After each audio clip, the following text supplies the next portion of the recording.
How's it going? Welcome to the December Whiskey Club virtual tasting featuring Nine Banded. Try to find some festive attire for this evening.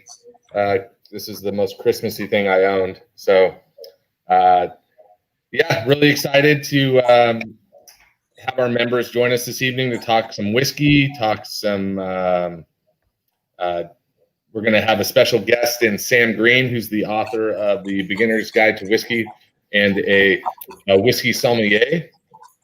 And we'll have him join a little bit later. We're going to make a cocktail. We're going to talk about some tasting notes of the whiskey, and just going to have a good time. I'm going to pass it over to, so I'll just let Kyle and Amir introduce themselves and tell us what you do for Nine Banded, and maybe tell us a little bit about the history of Nine Banded. I'm going to maybe say a few things and hand over to Amir. The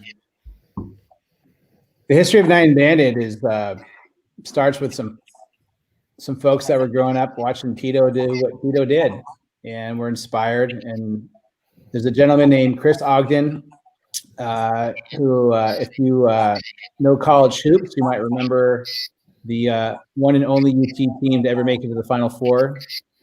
I think that was in 2004, and Chris Ogden was a player on the team, also Texas-born. And long story short, like a lot of Texans said, we can make better whiskey in Texas, because that's what you do in Texas. And then he took his idea to a friend of his who had some experience in early stage companies, and took it to a third friend who had the ability to accelerate the idea.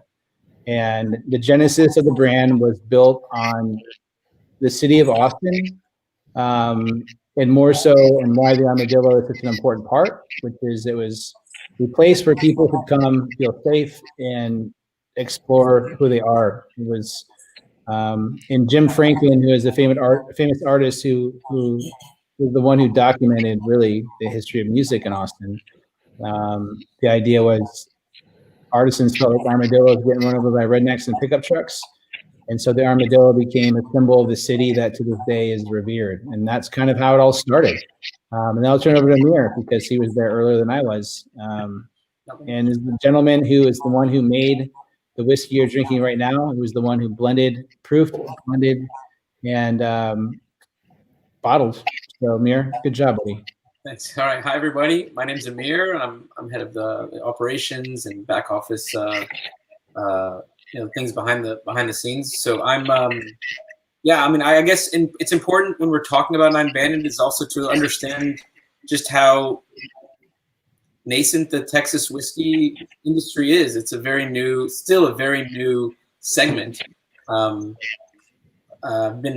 I started in it, people used to really scratch their heads when I told them a Texas bourbon. And because, everyone just had this understanding that all bourbons were either made in Kentucky or Tennessee or what have you. And I guess, that was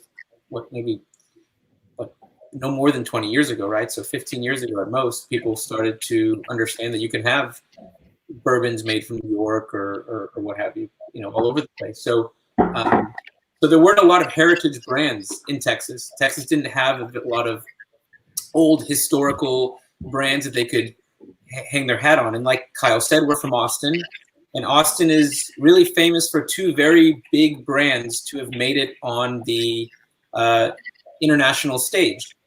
The first is Tito's, and the second is Deep Eddy.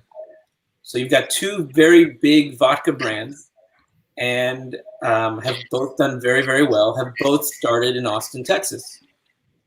But there isn't a bourbon that has sort of captured the stage as those vodkas had. And so our founders came together and really wanted to create a brand that wasn't based on kind of like a fake, heritage type of feel, but rather a brand that was paying tribute to something that was really important in Texas. And in this case, it was the Armadillo World Headquarters. if you get a moment, you can look up the history of the Armadillo World Headquarters. It was just a music venue in Austin. First AC/DC concert in America was at Armadillo World Headquarters, by the way. I mean, it's a very, very, very significant place where musicians like Janis Joplin got her, really got her start. So it was a place in Austin where the phrase was hippies and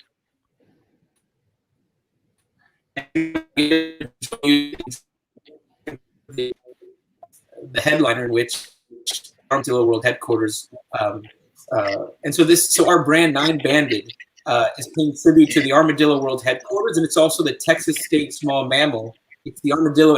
It's a specific armadillo that has 9 bands on its back, so it's specific to that area. So yeah, and so that's where the brand sort of came together, and that's what we do. We blend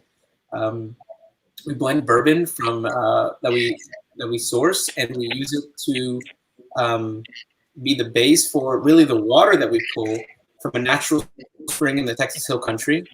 That water is very heavily loaded with calcium, magnesium, all sorts of minerals that just imbue a very smooth final product to the whiskeys that we're making. And our partnerships allow us to get creative and make a wheated bourbon, which otherwise would have been a lot more challenging to do had we not had some very good relations. So, and that's what we're about.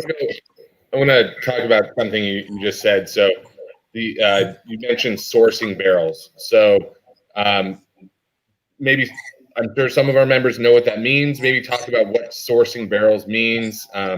Where do you guys source your barrels from? And then talk about maybe some of the technique you guys use when seeking out and sourcing these barrels. What do you look for? And just talk about that process.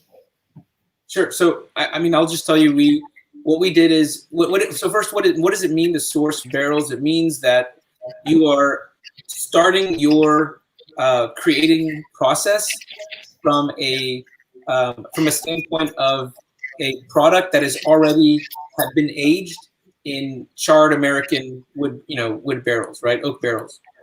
At that point, what you're looking for is you're really selecting the mash bill that you're trying to create. And at that point, then you pick the barrels from, from the warehouse, and you're basically selecting and trying getting different samples and ordering based on that. And you guys are sourcing from MGP, right? Midwest grain products. Yes. I think that it's important to point out that it's like any process when you're starting sort of from over here, and you start to refine, and you start to realize certain rick houses, certain levels. It's not as whimsical as the idea that there's a honey hole, but there is a science to understanding what is the right barrel at the right age to increase the probability that when those barrels arrive, that when they hit Texas, and what Texas provides is an inhospitable environment to age whiskey. So a barrel could arrive and it's ready, and it will immediately go into steel, or it may just need that volatility to get the best out of that barrel. Amir, and what he does, and what is so beautiful about the process, is it allows us, Nine Banded, to be able to have a quality control element because we're producing at a smaller scale, right? The quality control is increased, but it also allows us to be able to use what are our best features and benefits of our business model, right? Yeah. That water takes 1,000 years to get out of this little hole in the ground, which I drink out of. And I will tell you, the first time I drank out of it, I didn't want to. But it is delicious, wonderful water that you would probably sell somewhere in New York City for $10 a bottle. So before we start talking about the water, because I know that's a huge part of the process and a huge part of the flavor of the whiskey, and I kind of want to. So I think maybe you look at, I'm not going to name any certain brands, but there were maybe like 5, 6, 7 years back, certain brands were kind of hiding the fact that they were sourcing product, and they weren't making that widely known. And there were some lawsuits that happened. And, where do you think we are now regarding the overall perception of sourcing barrels and, companies like Nine Banded being upfront, honest and wanting to talk about it and being proud of where you source your whiskey from versus 5-6 years ago when a lot of distilleries wanted to hide that? So I want to make a point about the hiding piece. It's called a prerequisite of an NDA that is forcing you into a position of not being able to disclose. The reality is there is not, and I'm just going to say it as it is, there isn't a producer at scale in this country that is not selling barrels. And because of that, they want to be able to keep it private. But there was an inflection point, and it was Templeton Rye. And what happened was it started to sort of spin to a point where it created the right time, the right place for us to all sort of reconcile the situation. There was no legal definition. There was nothing sort of keeping things in the same silo, but it allowed a narrative to build and it kind of explode and sort of settle to where we are now 6 years later, because it was 2014 when that the article that was published that became such a sort of a inflection point of that craft whiskey isn't where you think it's from. Then there was lawsuits against Tito's and other things.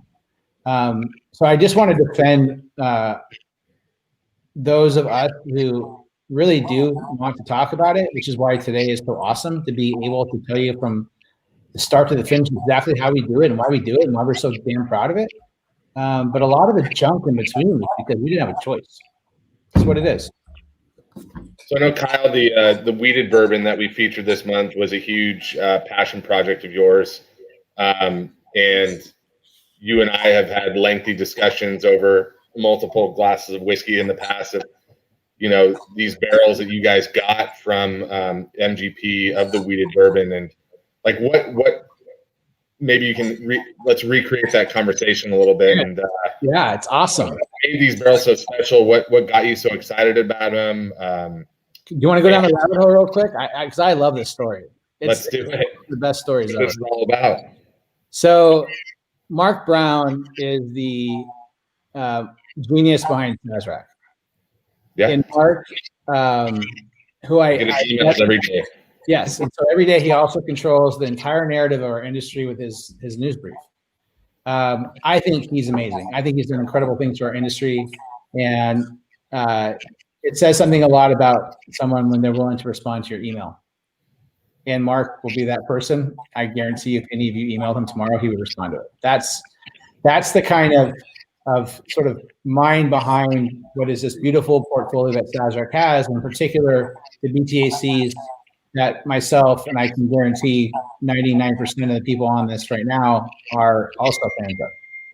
The unique thing about Texas, which is not where I'm from, I came here from the West Side, West LA, and the closest I could get to getting my hands on some Weller would be a $40 dram at a pretentious restaurant, and it really pissed me off.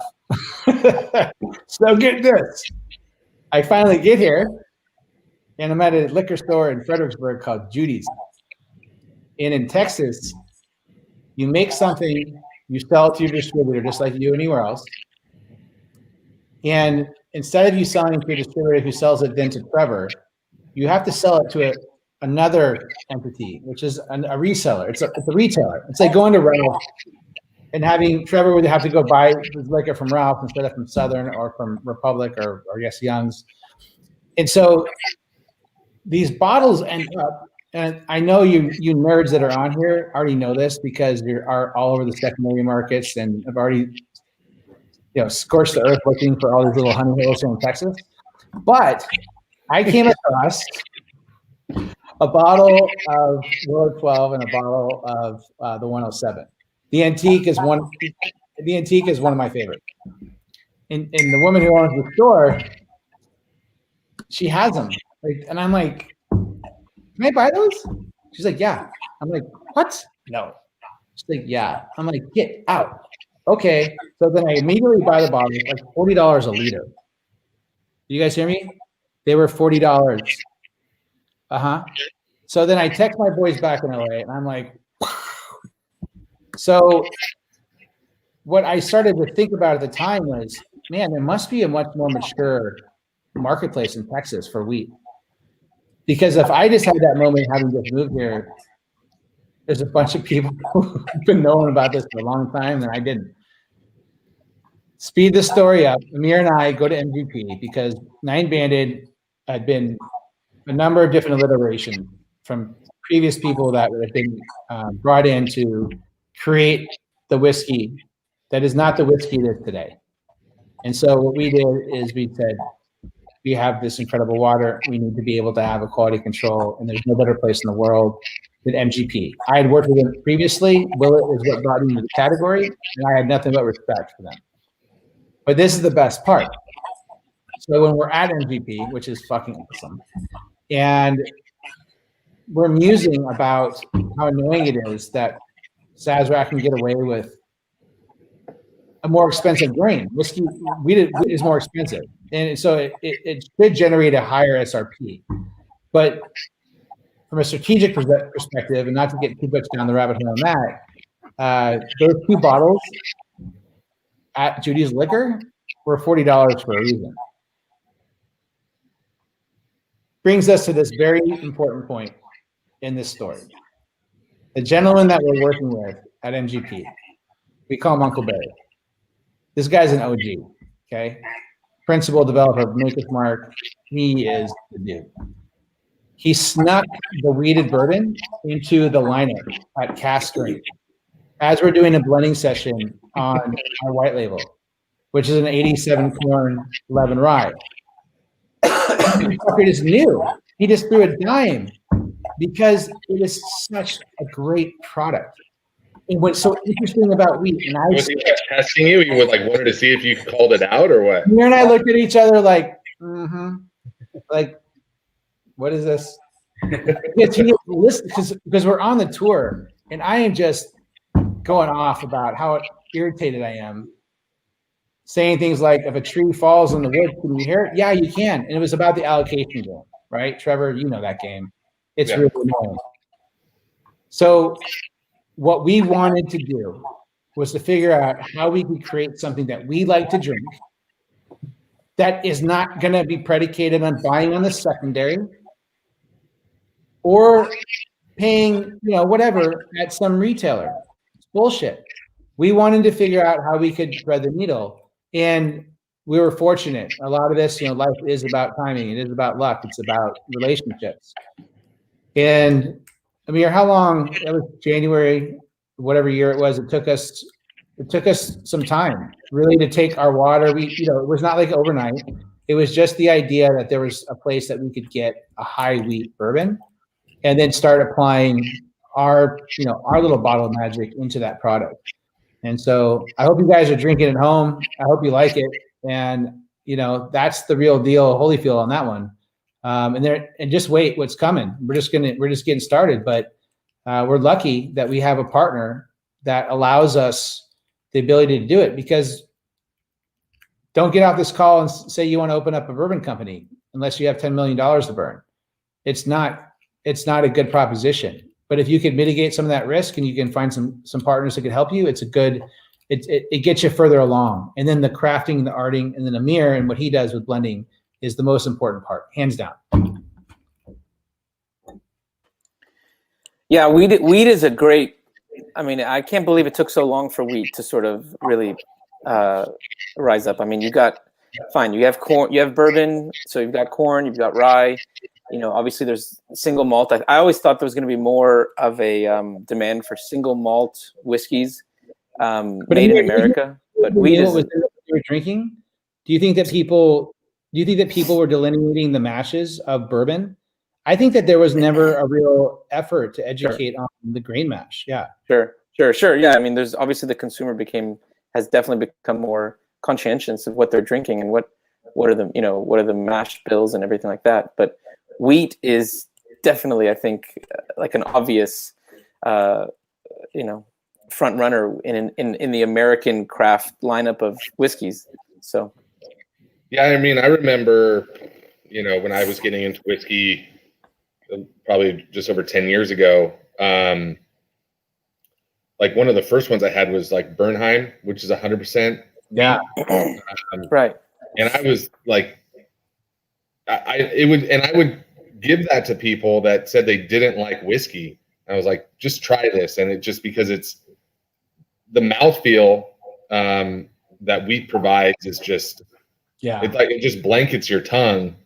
And it's just a much more full bodied kind of, and I hate to use this word because I don't really like it when people use it to describe whiskey, but it's really smooth. I mean, it is. It's like, when someone says a whiskey's smooth, it's like, I just think, oh, well, you know, to me, that means, you know, maybe has a high wheat grain bill in it. So, so someone asked, can you please explain the percentage of composition to make it wheated bourbon? What's the percentage corn? What's the percentage wheat? From Danielle. Danielle, sorry about the feedback. Hopefully it's better. I don't know if that's coming from my end or not. But so in order to be considered a bourbon, it has to be at least 51% corn. So it is a bourbon. So we have 51% corn, and I'll let Kyle kind of talk about the percentage of wheat because I know he gets excited about it. I do get excited about it. I think Trevor nailed it, right?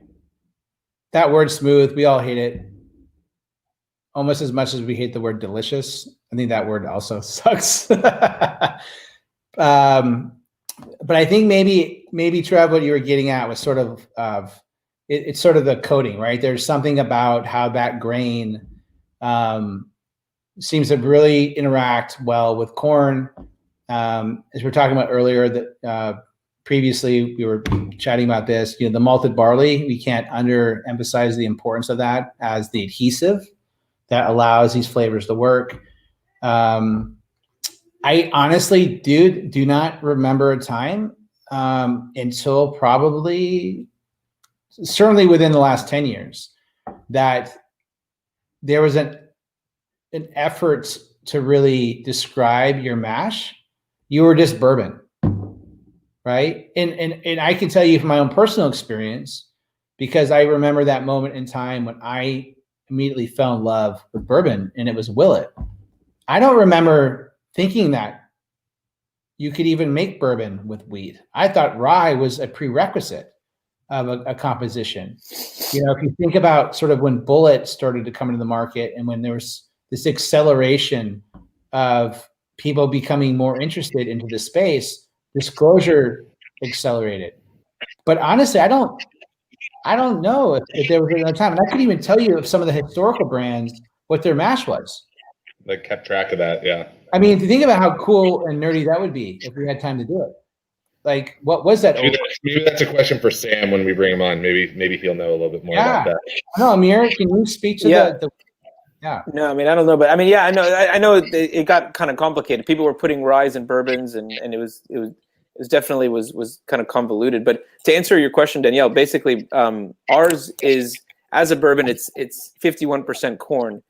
We have 45% of it of the rest of the mash is wheat. So we really put as much wheat into the bourbon to make it still qualify as a bourbon, which was important to us. So we have two products. One is a straight bourbon whiskey, and one is a wheated bourbon whiskey. So what makes it wheat what makes it a bourbon is the high corn amount, but the rest is wheat. So yeah. So by definition, just so everyone's clear, 51% of the mash has to be with corn. It has to be distilled no higher than at 125 proof, because it wants to maintain some integrity of the grain itself. The barrels have to be new American oak barrels. They cannot be previously used. It has to be made in the United States. And I'm sure Sam is probably listening right now and has some other thing that I'm missing. But those are the important points. At least 51% has to be. Yeah. And has to be made in America. I think we talked about maybe the word smooth that we didn't like using. I think it's good to provide people maybe some other terms to use, and maybe Sam can chime in on this. But I think like using words like rich or round or bold or other areas. What up, Sammy? So we're joined by the the author of the Beginner's Guide to Whiskey, Mr. Sam Green, and Whiskey Psalm. Sam, you wanna chime in about some characteristics of wheated bourbon and maybe some other words other than smooth to use, because I think that's a very overused term. It doesn't really mean much. I want to correct Kyle first and foremost.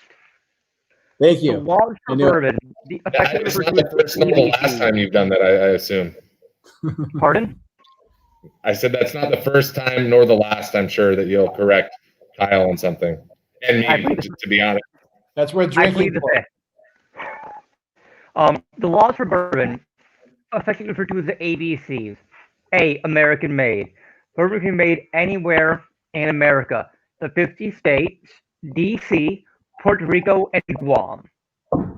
Get out of here. These South American territories. You can make bourbon in Alaska. There is Alaskan bourbon. Wow. B, barrel. It does not have to be an American barrel. New charred oak container is what the law actually states. It can be American oak, it can be French oak, it can be Mizunara oak, Quercus mongolica crispula. It does not have to be American oak. But it has to be made in America, Sam, right? No. Bourbon can be made in America, but the barrel does not have to be American. That's what I meant. Yes, correct. Right, that's the A, American made. C is for corn, 51% of corn in the mash bill at minimum. D is for distillation proof to still no higher than 160. E, entering the barrel at no more than 125. F for fill, cannot enter the bottle lower than 40% ABV, 80 proof. And G is for genuine. A bourbon cannot have anything added to it. So when you take a bourbon from a new charred oak barrel and put it in a PX barrel, that is technically a DSS, distilled spirit specialty. And its new category becomes, let's say, Texas straight bourbon finished in a Pedro Jimenez sherry barrel. Instead of being a bourbon, it's now that whole category I just said. As for the word smooth, who cares, honestly? I say it. I avoid saying it because people get snobbish about it. And I love you, Kyle. I love you. But I had to, Sam, this is the reason why everybody needs to, if the people here got your book, they're blessed for it. What are some other words you could use other than, because I feel like smooth it's overused, sure. And you can call me a snob, Sam. I'm sorry. Do this. Maybe what are some other words we can use? Other words instead of smooth: delicate, approachable, balanced, easy sipper. Balance. I think balance is a really important word to use. On the contrary end, But that's stop for a second. You cannot just say that. No, Sam. You cannot say balanced and smooth are synonymous. Trevor, will you please interject there? That's not okay. I think this is something we could probably debate for a long time. I feel like everyone has a different meaning of smooth. I feel like what smooth means to me is something that's rich and round and full flavored. And now, look, we're not in a Chris Stapleton song here. All right. Sam's correcting us. Let's go. All I'm saying is that we're not talking about that smooth Tennessee whiskey. We're not in a Chris Stapleton song here. Sam, now I'm going to ask you, is there really such thing as a Tennessee whiskey, or is it just a bourbon with the name Tennessee in front of it? Whoa, snap. Charcoal filtration. Okay. The Treasury Department, I think it was, actually recognized that the charcoal filtration process does have a chemical change in the composition of the whiskey, leading it to be a legally defined category of Tennessee whiskey. The only Tennessee brand that is Tennessee whiskey and not Tennessee bourbon that does not have to go through that process is Pritchard's, because they kind of predate the process. Pritchard's is out of business now, though, right? They're not making whiskey anymore, are they? No, I believe they're still making whiskey. Making schnapps, I think. I think there's some secondary action that people are now all of a sudden going on their phones and trying to find Pritchard. Anyway, Sam, PRICHARD' Pritchard. let's give Sam a formal introduction now that he's come on and.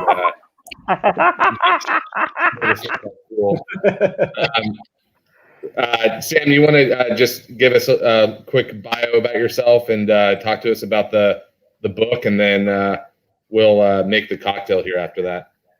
Sure thing. Hello, ladies and gentlemen. My name is Sam Green. I'm a whiskey sommelier, certified bourbon steward, and the author of Beginner's Guide to Whiskey Traditions, Types, and Tastes of the Ultimate Spirit.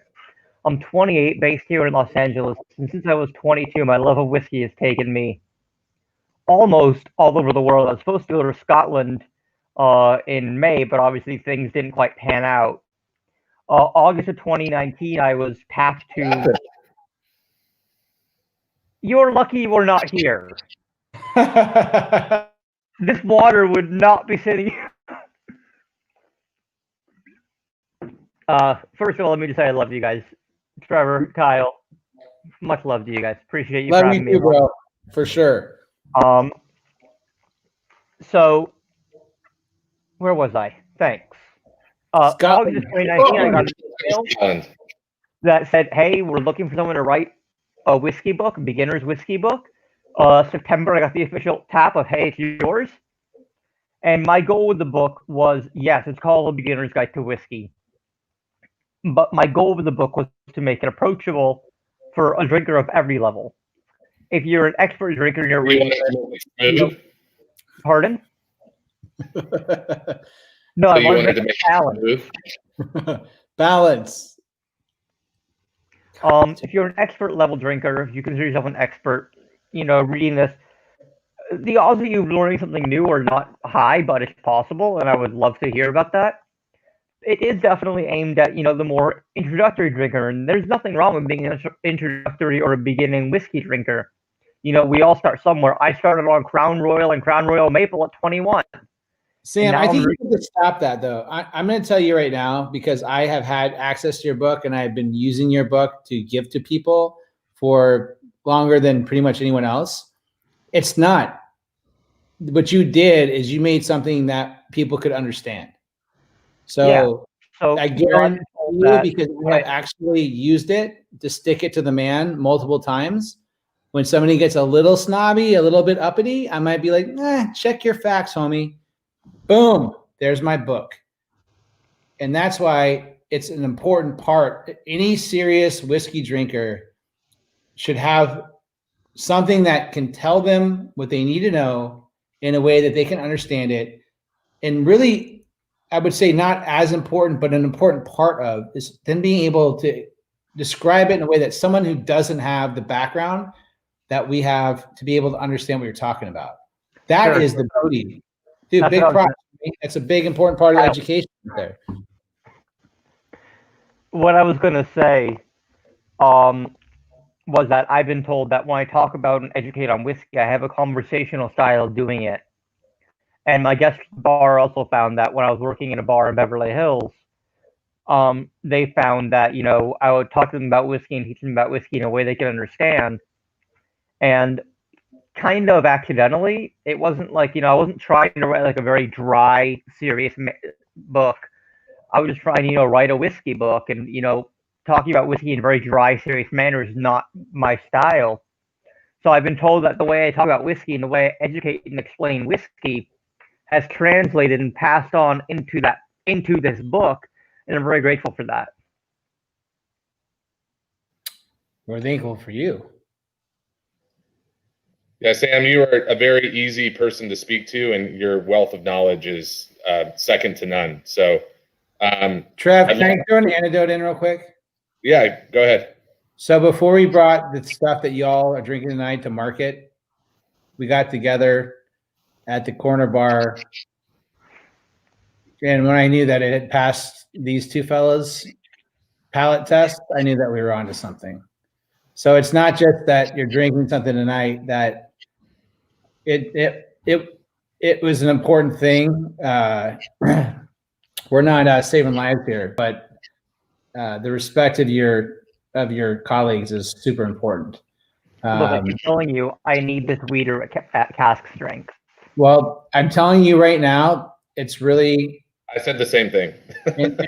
and look, Amir, I'll tell you right now also, dude, first right to market should be for Eureka Whiskey Club members at that just beauty. Sure. Yeah. I'm down. For Yeah, sure. dude, let's do this. I mean, y'all, it wouldn't be here without you. And I think that that's something that we might have. I mean, but to be honest, the price is going to have to go up, but it's worth it. But it's relative to the percentage of because look, we're at proof it at 90, right? So that if you go up to barrel, then you have excise tax, which by the way would be kind of a cool package to put together, where you could actually describe and help educate people understand about like how and why you pay for what you pay for. I think it's a fun. I mean, for super nerds, this is fun because we like to talk about and understand like how things are priced and why. Is that too nerd or is that? It's Eureka. It's the Whiskey Club, man. This is what we do, right? No, yeah, you know, when we first talked about starting this program, it was always a goal of ours to, one, introduce people to great brands that they maybe have never heard of, and two, really get people whiskey that they wouldn't normally have access to. And with COVID and stuff, it's taken a little bit longer, you know, with some of the barrel picks that we have upcoming than I would have liked. And I know a lot of our members are excited about this barrel pick. So yeah, I mean, if there's a potential of doing a barrel strength, we haven't done a barrel strength release yet. So if there's a potential of doing a barrel strength release in the, next few months, I don't want to make any promises. We do have, some people already. Close out, bro. Close out. Don't even go there. We'll talk about that offline. I do want to keep you on the call just to kind of chime in and add to the conversation. So please stay on. Before you go to the cocktail, I just want to say thank you for having me on the show and for including the Beginner's Guide to Whiskey in this month's box. I'm really excited and humbled to be here.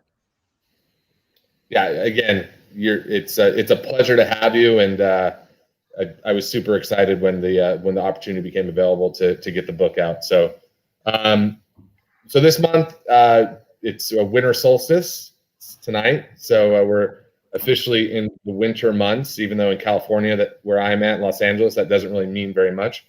But we are going to do a hot cocktail tonight. So I have already made my chai tea. So hot toddies are, just great winter drinks, especially if you're feeling a little under the weather and want something to maybe not if you have COVID, sorry, but if you just want something to get your spirits going. That was awesome. So we have just some brewed chai tea. As always, you've heard me say this every class. You always want to use fresh squeezed juice. I've already fresh squeezed lemon. I have just a quarter of an ounce, pretty much a little bit more than just a squeeze, probably about a quarter of a lemon. We're going to use the Liquid Alchemist ginger syrup. So there's a lot of great pre-made syrups on the market. I can't vouch and recommend the Liquid Alchemist syrups enough. They're a little bit on the pricier end if you are going out searching some of their syrups, but they use fresh quality ingredients. If you look at the ingredients here on your bottle, 2 ingredients. It's fresh pressed ginger and cane sugar. Like Randy Tarlow, who started Liquid Alchemist as a seasoned LA beverage professional and just a really great guy overall, and his syrups are awesome. So we're going to do 3/4 ounce. For me, when I make a hot toddy, I typically I know Sam, you don't like rye, but I lean towards rye with hot toddies. But we're using chai tea here. You can really use any tea that you want. Does it matter what order the ingredients go in when you're using a heated liquid? You may get some bitterness that comes out of the lemon juice if the beverage is too hot, but we're using such a small amount here that I'm not really concerned about that. I always like to add my liquor last just because I don't like to waste it. Yeah. So if I make a mistake, I can dump out non That's booze. what I was gonna say. Having some experience in our world, when you're building a cocktail, you always want to add in the most expensive ingredient last. It's called round building. So you start with your syrups and your juices, and then you go to your fortified wines, and then you go to your liquor. So that way, if you over pour, if you do an ounce and a half instead of an ounce of vermouth, you can you're not wasting that whiskey or that scotch or whatever it is, that vodka, that gin, whatever. Sam, you can run my bar any day you want. That's pretty awesome. We chose the wheated bourbon for a reason. Cocktails are all about balance, and I really feel like the whiskey has like a really nice caramel creme brulee note, a little bit of that kind of smoked cherry note. And I feel it kind of complements the spiciness of the ginger, the acidity of the fresh squeezed lemon juice, and then those fall baking spice flavors you get out of a chai tea. So simple ingredient, simple cocktail. No stirring, no shaking. You just add it to the hot tea, and I'm stirring with a cinnamon stick. And yeah, cheers. L'chaim. Amir, you want to? One thing I do want to mention about Sam's book that I really like a lot is the fact that in each category he gives you like down into 3 sections, and you probably can't see this very well, but it's inexpensive, affordable, and expensive. So it's like if you want to try something and you're looking to go all out, you can try to source the expensive ones. If you're trying to just stay middle range, affordable, or if you just want to buy a bunch and start improving your palate and learning what different styles taste like, you can just go for the inexpensive. And the inexpensive whiskeys are still good whiskeys. Yeah. That's what I was about to say. Yeah, none of the whiskey that I put in there, I had full control over what whiskey went into the book and what whiskey is mentioned in each column and in each category. And of course, I plugged my friends as much as I could because that's what you do with your friends, for your friends. But I definitely wouldn't put anything in there that I myself didn't like. I'll tell you flat out, if I see Old Granddad 114 on any shelf, I will rip it immediately. Like, no, what? Yeah. Get away from me. These are mine. Checking out. Yeah. So Amir, I kind of want to talk to you about just the tasting the whiskey. Obviously, Kyle, you can chime in here. Outside of the cocktail, if we're just drinking the whiskey neat or on the rocks, it's a 90 proof whiskey. I prefer to drink this neat. Maybe talk about some of the flavor profiles and some things that stood out to you when you were sourcing these barrels. Just talk about the nose and the flavor profiles of the whiskey. Yeah, absolutely. So, I think like Kyle was talking about earlier, when when Barry basically put the wheat in front of us, we had been drinking corn bourbons and the whole time, and then all of a sudden we switched to a wheated whiskey. It was a three-year-old wheated bourbon. I think there was probably some 4-year-olds on the table as well.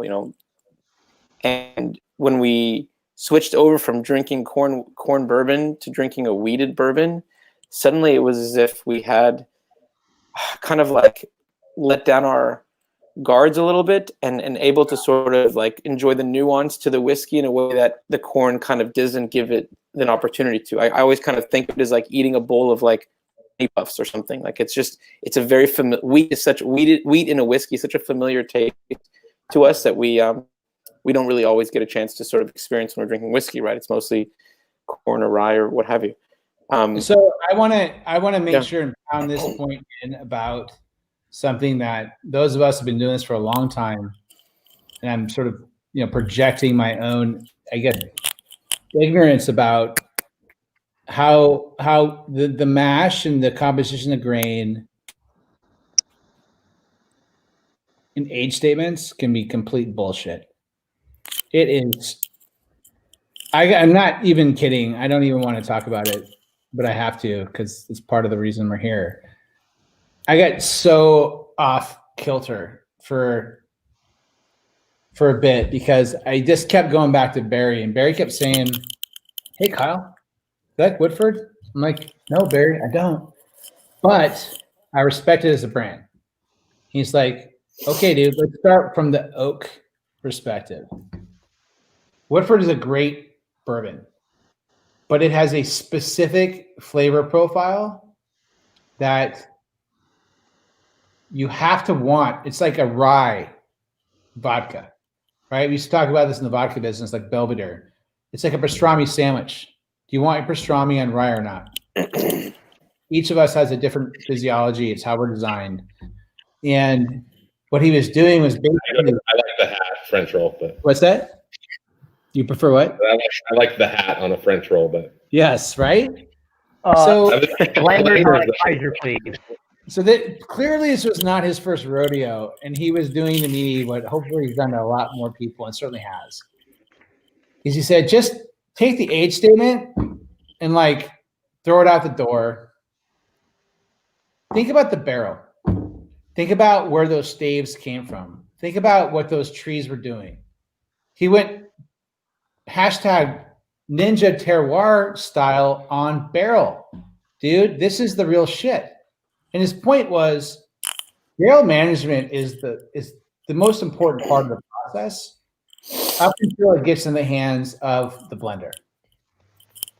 For some reason, in all of history, people have no problem with grapes coming from wherever until it gets in the hand of the person who is holding the bottle and because the crafting piece of it is such an important part. Is the most important part, is the finality of it.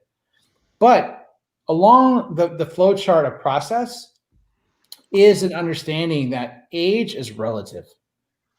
And Amir, you said earlier about how you can tell the stink on a barrel by the sap.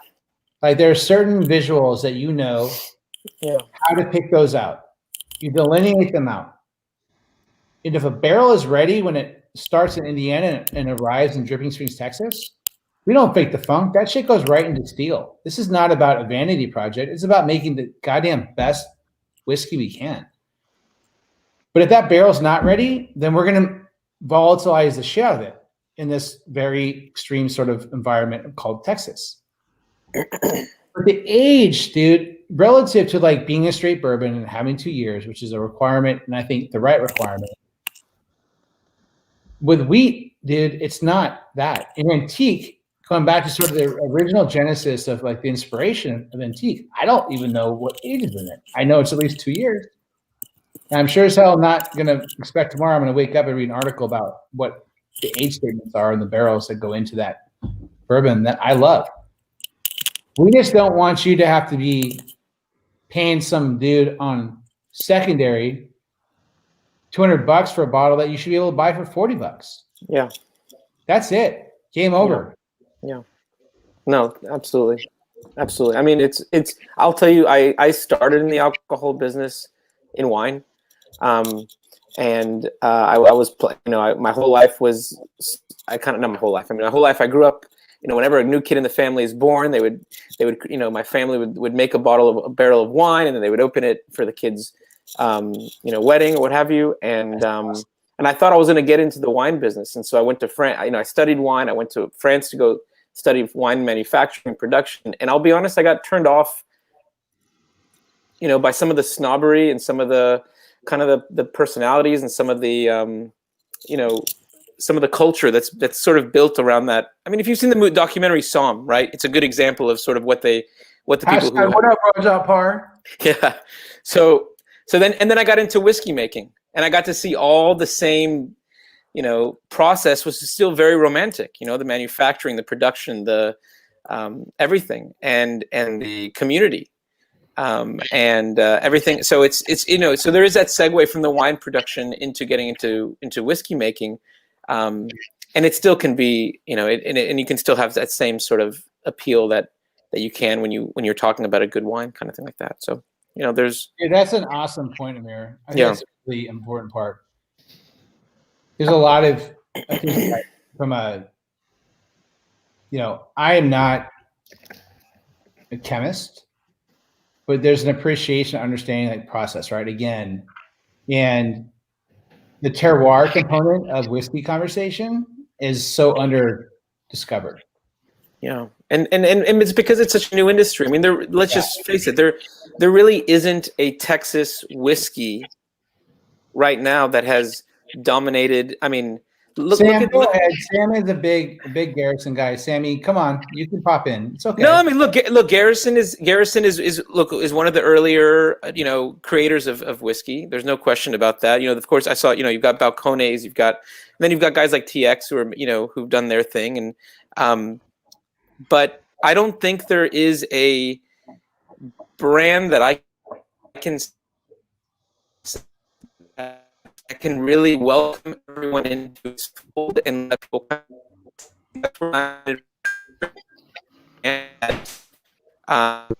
was very welcoming, and people could kind of get behind in a way, alienate them. The product can stand on its own, or it can be blended, in a cocktail, and something that should stand for what Texas is about.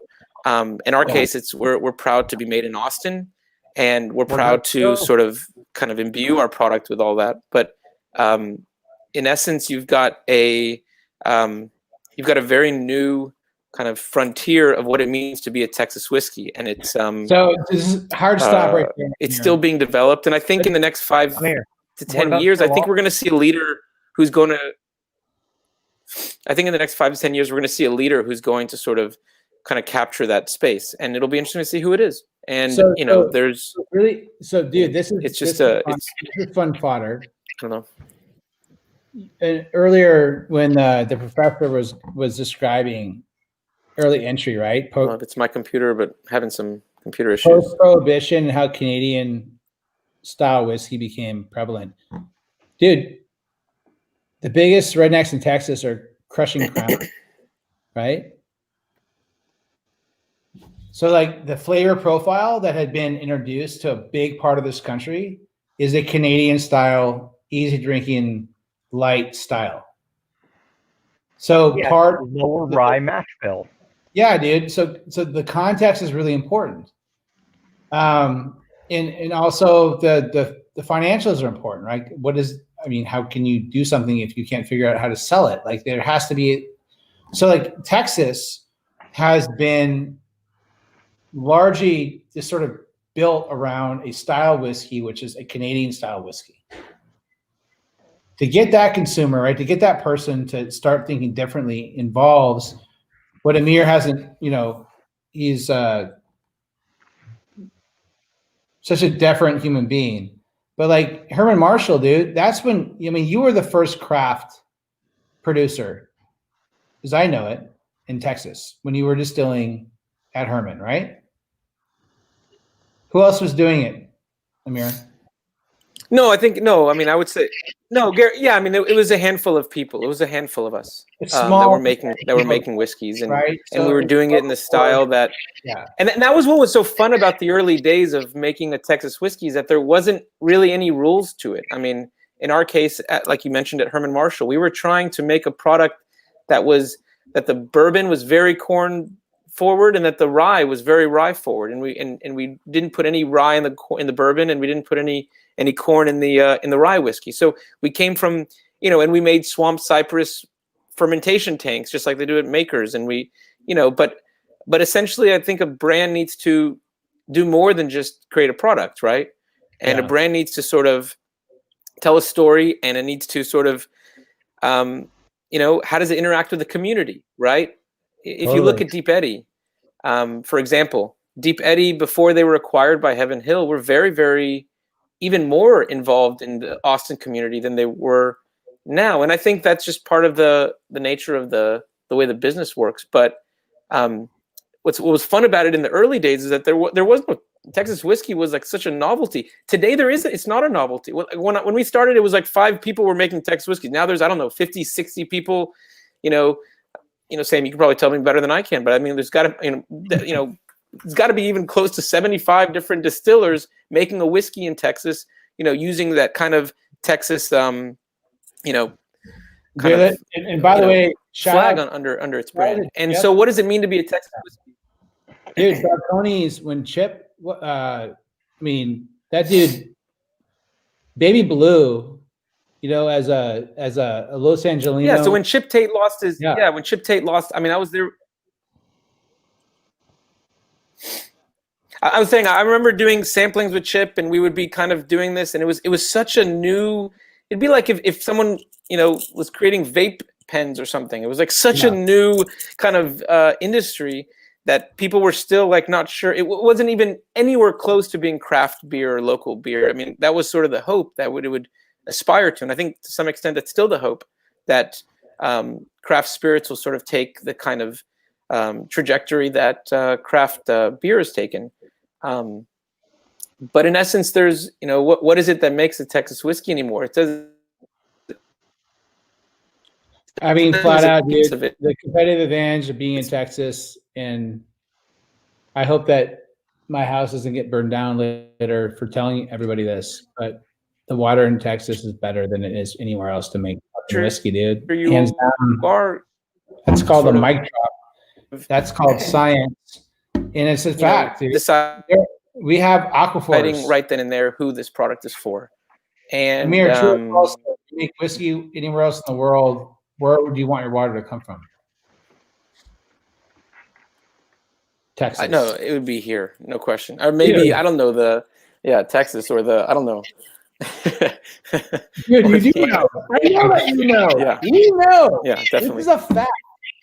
I gotta rein you guys in here. Yeah. I know the four of us can probably talk for another 3 hours. If anybody else has any questions, please submit them to the chat. We'll try to get to them. A couple things I did want to touch on before we say adieu here is an interesting fact, and then maybe not Monday morning quarterback, not a good topic to bring up, is that Nine Banded did just get named as the official whiskey of the Los Angeles Rams. Just curious on how that happened, and as the all right, fine, Trevor, I'll take it.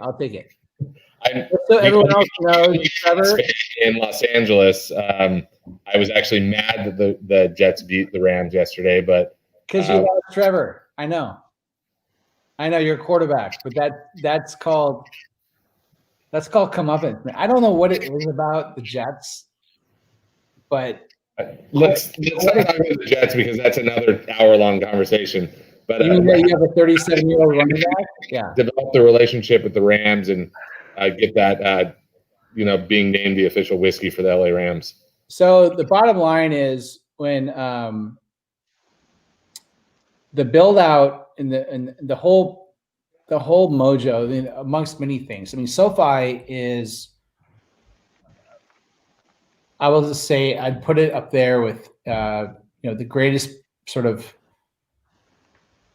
what humanity can create. It's an incredibly beautiful, amazing structure that is now in a community that it has to be able to fully, the Hollywood Park history. And I think at the end of the day, what is motivating about the property and about the relationships is it's easy to go get redundancies with big brands.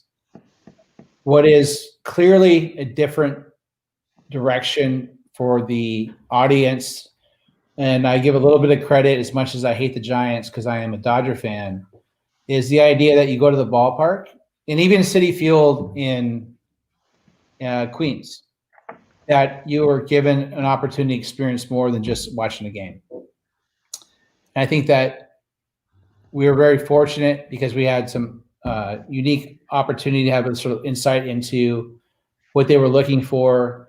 We certainly didn't think that we had an opportunity to get into the Coliseum. We did. I think we performed well.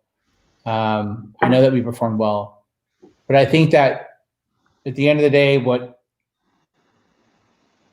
they want to provide the consumer is an opportunity to discover. And we're lucky enough to have been in the right place at the right time to be able to get in the door.